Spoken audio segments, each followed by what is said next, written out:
So we have started set theoretic approach yesterday और उसके हम लोगों ने कुछ फॉर्मूले भी लिख लिए थे and we have differentiated the formula into dependent and independent events. Okay, let us understand what these formulas are all about. तो A union B, P of A union B, it means मैं इसको इधर बीच में लिखती हूँ क्योंकि let us say that here we are talking about dependent events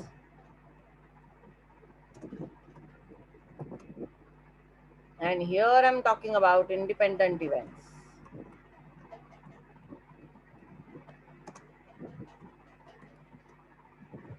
तो A union B का फॉर्मूला दोनों जगह पे सेम है. What do you mean by A union B? It means occurrence of at least one event, either A or B or both. तो ये same रहेगा दोनों जगह पे.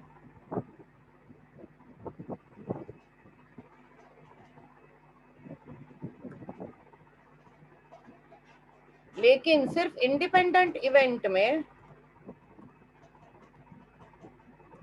P of A union B will also be written as P of A plus P of B when the events are mutually exclusive.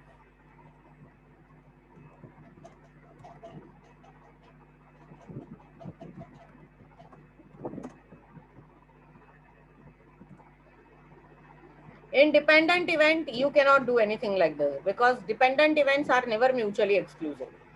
वो dependent है तो वो एक साथ ही होंगे, तो वो म्यूचुअली एक्सक्लूसिव तो कभी नहीं होते, सिर्फ इंडिपेंडेंट में ही हो सकते हैं. Then comes the intersection.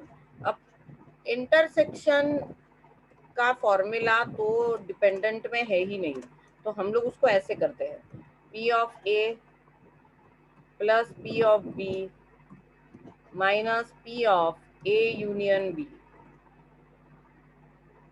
लेकिन इंडिपेंडेंट इवेंट में probability of A intersection B is probability of A into probability of B. What do you mean by A intersection B? Occurrence of both the events at the same time.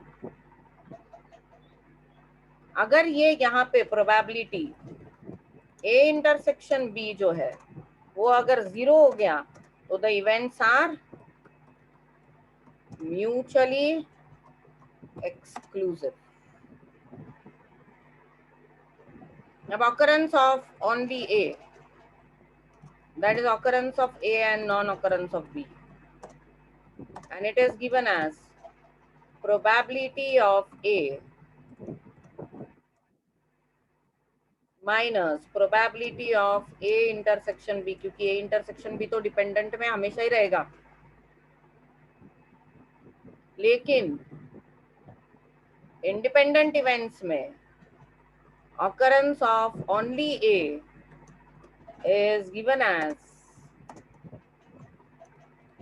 P of A into P of B complement.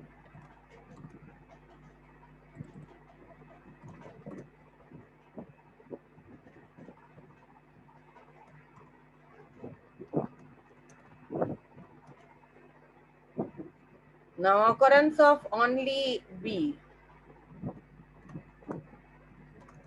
is given as P of B minus P of A intersection B. ये हो गया occurrence of only B. लेकिन जब ये independent event हो गया तो यही बात हो जाएगी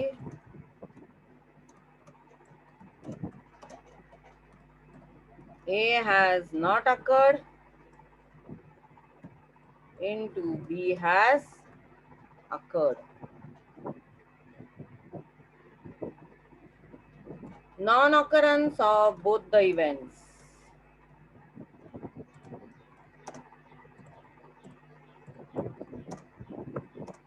It is complement of occurrence of at least one event.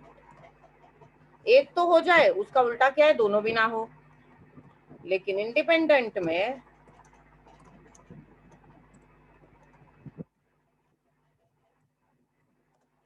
का मतलब होता है ए भी नहीं होगा और बी भी नहीं होगा। रही बात probability of a complement union b complement, तो ये भाई फॉर्मूला सेम रहता है, a intersection b bracket complement. आप अगर ठीक से देखोगे तो यूनियन का फॉर्मूला ना सेम ही है, चाहे वो डिपेंडेंट हो या इंडिपेंडेंट हो, लेकिन इंटरसेक्शन के फॉर्मूले अलग अलग है, क्योंकि साइमल्टेनियस ऑकरेंस डिफर करेगा ना इंटरसेक्शन में इंडिपेंडेंट और डिपेंडेंट में। Fine, so these are various formulas. इसकी टर्मिनोलॉजी तो हम लोगों ने कल ही लिख ली थी। अब सबसे इंपॉर्टेंट पार्ट है कि पहचानेंगे कैसे हम लोग कि whether the given event is independent, whether the given sum or the events given are independent or dependent, पहचानेंगे कैसे? तो एक सिंपल तरीका है, ये शॉर्टकट है, ये कहीं पे भी लिखा नहीं है। अगर आपको सम में उन्होंने P ऑफ A दिया है और P ऑफ B दिया है, बस इतना ही दिया है, if only these two probabilities are given, then the event is independent. अगर ए और बी इतना ही दिया है तो इवेंट क्या हो गए, आप इंडिपेंडेंट लिखिए, इंडिपेंडेंट के फॉर्मूले से सॉल्व करो। लेकिन अगर सम में आपको पी ऑफ ए दिया है, पी ऑफ बी दिया है, और जब मैं बोलती हूँ पी ऑफ ए और बी दिया है तो हो सकता है कि ये इनको डायरेक्टली ना दिया हो, इनका कॉम्प्लीमेंट दिया हो। ओके, एंड यूनियन और इंटरसेक्शन में से कुछ एक दिया है, I mean either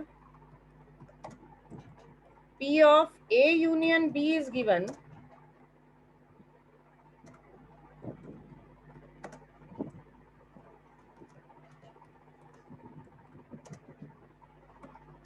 or P of A intersection B is given, or any formulas are given which from which you can find out A union or intersection. तो अगर union और इंटरसेक्शन में से एक भी कुछ दिया है और इन दोनों को दिया है तो आप तो then you will use dependent के सारे फॉर्मूले।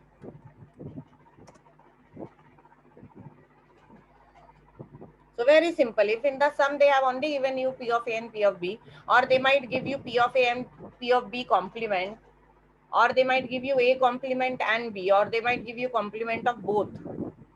लेकिन अगर सिर्फ दो ही इवेंट के बारे में बात किया है, ए और बी, तो वो इंडिपेंडेंट करके ट्रीट करके आप सॉल्व करो। लेकिन अगर उन्होंने सम देते वक्त आपको यूनियन इंटरसेक्शन या फिर उसके कॉम्प्लीमेंट में कुछ दिया है जिससे आप इजीली यूनियन या इंटरसेक्शन निकाल सकते हैं, तो आप उस सम को डिपेंडेंट इवेंट के फॉर्मूला से सॉल्व करें। So this very very easy method of identifying which formula you should use, और कुछ दिमाग लगाने की जरूरत नहीं कि वो इवेंट इंडिपेंडेंट होते हैं इसलिए सिर्फ उनकी इंडिविजुअल प्रोबेबिलिटी दी जाती है, और जब इवेंट डिपेंडेंट होते हैं तो यूनियन इंटरसेक्शन में से कुछ तो एक दिया ही जाता है।